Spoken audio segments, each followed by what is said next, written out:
So we're back. Thank you everybody for sitting tight with us, man. This is a really great conversation we're having, man, with my man, Rob Brandenberg, the legend in the making.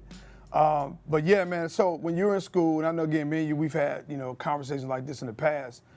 So, now you're popular. You're winning, you're in the Final Four, you're all over, Sports Illustrated, all over ESPN, FS1, you're everywhere, right? You're Rob, man, big man on campus. And whatever a person can imagine, I'm sure you experienced or at least had the type of attention.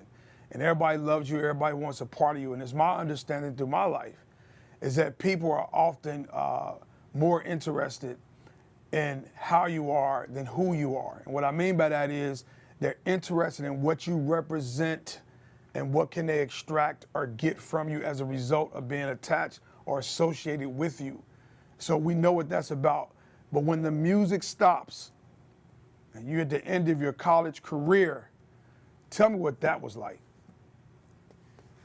Oh man, that was a shock right there. That was a shock. That was a shock. 'Cause you got to think about this. I went to VCU prior to the Final Four, so this isn't like a school like I went to Duke or North Carolina or something like that. I went to VCU, so it was regular, right? It was after March when we became rock stars, and that became really my college career. Sophomore, junior, senior, playing on ESPN was nothing. Playing at Madison Square Garden was Mm, nothing. Playing on national TV, like this was kind of regular stuff. I was used to it. mm, It wasn't until I came back from Austria. That was my first stint overseas. I got cut after 3 months mm, and no basketball. So you got to think about it. mm. There's no attention Yeah. and there's no basketball. I'm used to gearing up playing basketball between, December to March for the last 18 years. So Mm. that cut off, and then obviously people, the attention from BCU cut off as well. So that's why I was like, man, I don't know who I am. I didn't know my favorite Mm. color. I didn't know because Wow. I just saw myself as a basketball player. Wow. That's it, not Rob Brandenberg. I was a basketball player first. Wow. And those were tough times, man. But I think looking back at it now, I'm glad I went through so I can go ahead and tell these kids that's rising the ranks. You don't want to put so much stock on, what people think about you or what you can do with people because they're finicky. As soon as you Mm. can't rebound anymore for your favorite team or, help them get Mm. wins, they're less interested, in who Wow. you are. So Wow.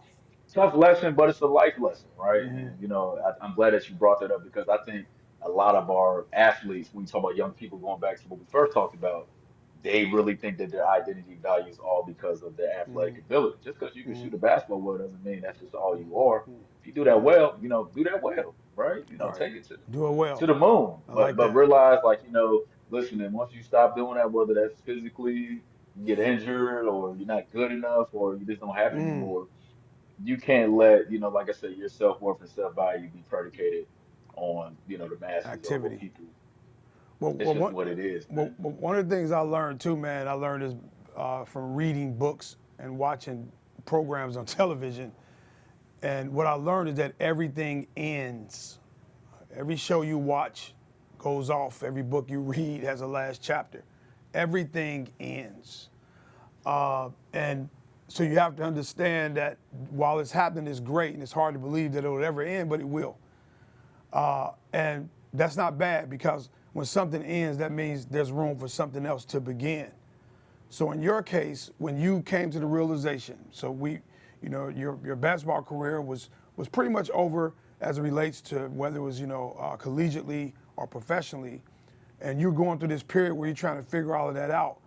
How'd you get through that transition? I mean, I know you're making it sound and look easy, but that's a tough transition, man, to go away from something that you love and something that you're used to doing. And now all of a sudden, man, it's over.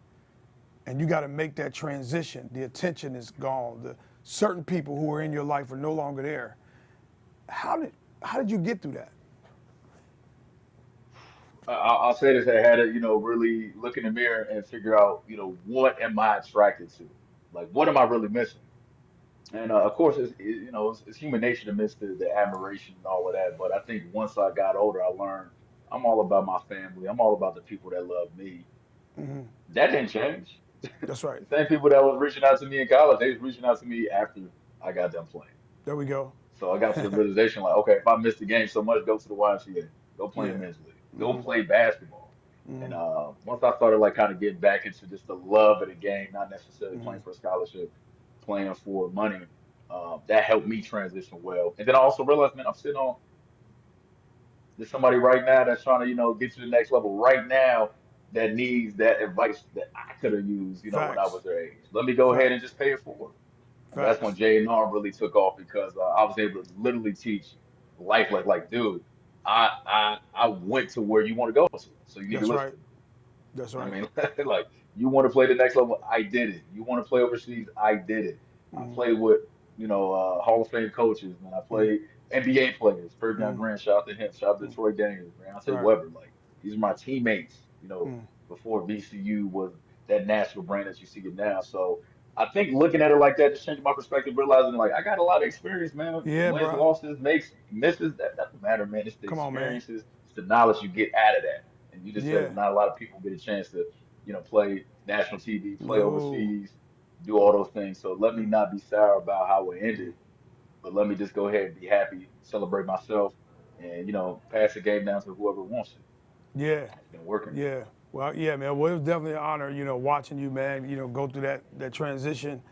And I remember telling you this, that, man, my chest was like poked out, shoulder square, man. Every time I watched you play basketball, whether it was live or on television, or when I talked to people, always bragging about you, and just always, cause you know what I mean. And I was proud, man. But I was never more proud of you.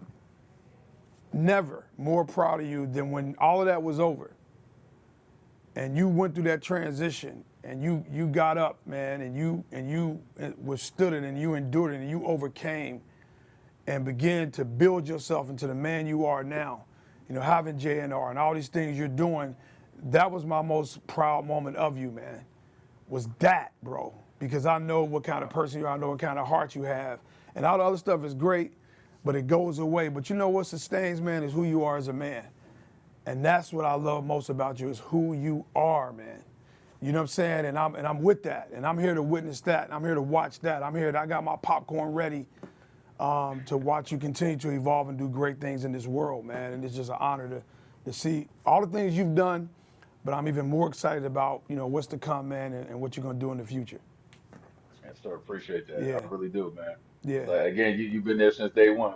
You talk about, like I said, people that just hit my phone uh every week, right after a Every week. game, before a game, all season. My favorite story with you is, I asked you like, hey, let me get $10. Like, now I ain't gonna give you $10. Here go 40. Yeah, yeah. Because I'll never lend you anything. Because if I loan you something that I want you to pay me back, anything you ask me for, I'm gonna give it to you, man. You see what I'm saying? Because There you go. I'll never lend you a thing. Anything you want, I'll give it to you. You know what I mean? That's how it Correct. works, man. Your only debt to me is what you're doing now. How you pay me back is love Rob, love God, man, and love your life. As long as There you you do go. those three, man, we're good.